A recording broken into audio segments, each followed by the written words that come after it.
일본 미쓰비시 중공업이 나가사키시 코야기 공장을 조선업계 3위인 오시마 조선소에 매각하는 방향으로 협상을 추진 중이라고 며칠 전 알려드렸는데요.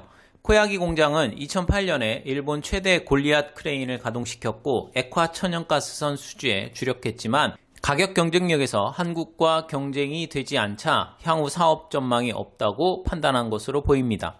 일본 조선업계는 11월 말에 1위인 이마바리 조선과 2위인 재팬마린 유나이티드가 제휴를 발표했는데요. 조선업 재편 움직임이 매우 활발해지고 있습니다. 코야기 공장은 1200톤을 들어올릴 수 있는 골리앗 크레인과 함께 길이 1000m의 거대 도크를 갖추고 있습니다. 건조 능력을 높여 전 세계적으로 수요 증가가 기대되는 LNG선 수주를 늘릴 계획이었는데요. 실제로 LNG 수출국인 카타르가 향후 10년간 최소 100척 규모의 대량 신조선 발주를 정했고 모잠비크도 16척의 신조선 조달을 계획하고 있습니다. 또한 얼마 전 상장에 성공하며 세계 1위의 시가총액을 자랑하는 사우디아라비아의 국영석유회사 아람코도 17만 4천 세제곱미터급 LNG 운반선 12척 발주 준비를 하는 등 LNG선 시장은 화랑을 나타내고 있습니다. 하지만 뚜껑을 열어보니 한국 업체들이 압도적으로 LNG선 수주를 싹쓸이하고 있는 상황입니다. 일본은 명함도 못 내밀고 있는데요. 명함을 가른 것은 가격 경쟁력입니다. 세계 최대인 현대중공업은 10개의 대형 건조 도크와 9기의 초대형 골리앗 크레인 등의 생산 설비를 갖추고 있는데요. 이러한 규모의 경제를 살려 연간 10척 이상을 한꺼번에 건조가 가능합니다. 자재 조달 능력과 연속 생산에 따른 숙련도 향상을 통해 비용 절감이 가능합니다. 한국 업체에 맞서려면 선가를 현재보다 10에서 20% 싸게 제시해야 한다고 일본 조선업계 관계자들이 말하고 있습니다. 일본 조선회사 중에서는 가와사키 중공업과 미쓰이 E&S 조선도 LNG선 수주를 노리고 있지만 주체는 중국의 합작회사입니다. 중국은 저렴한 인건비로 비용이 싼 데다 중국 국내에 LNG선 수요만으로도 사업이 가능하기 때문에 무리해서 수주를 따낼 생각은 없다고 하네요.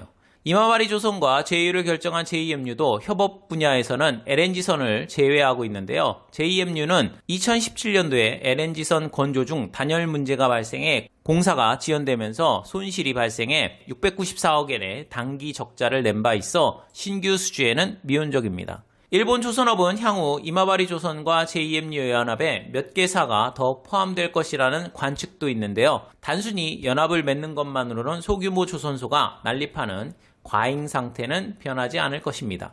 일본 조선업계는 내년부터 시행하는 IMO 2020으로 인한 환경 규제의 강화로 세계의 신조선 수요가 몇 년 후에 다시 증가할 테니 그때까지 참고 견디자는 분위기인데 미쓰이 E&S, 미쓰비시 중공업 등 못 버티는 기업이 속속 나오고 있는 상황입니다. 지난 11일 가와사키 중공업이 세계 최초로 액화 수소 운반선을 진수했는데요. 배는 2020년 가을에 완공될 예정으로 향후 미래에너지로 각광받는 수소를 호주로부터 일본으로 운반하는 실증 실험에 사용된다고 합니다. 수소를 영하 253도로 냉각하면 액체로 변해 기체에 비해 부피가 800분의 1이 되어 대량으로 수송이 가능합니다.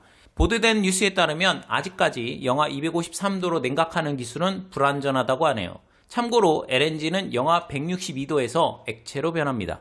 현재 제조 비용이 많이 드는 수소 제조 비용이 LNG 생산 비용으로 낮아진다면 수소 운반선이 대세가 될 걸로 판단하고 미리 기술 습득을 위해 연구 및 투자를 진행하고 LNG 운반 및 추진선 다음 세대를 바라보고 있습니다. 일본 네티즌 반응입니다.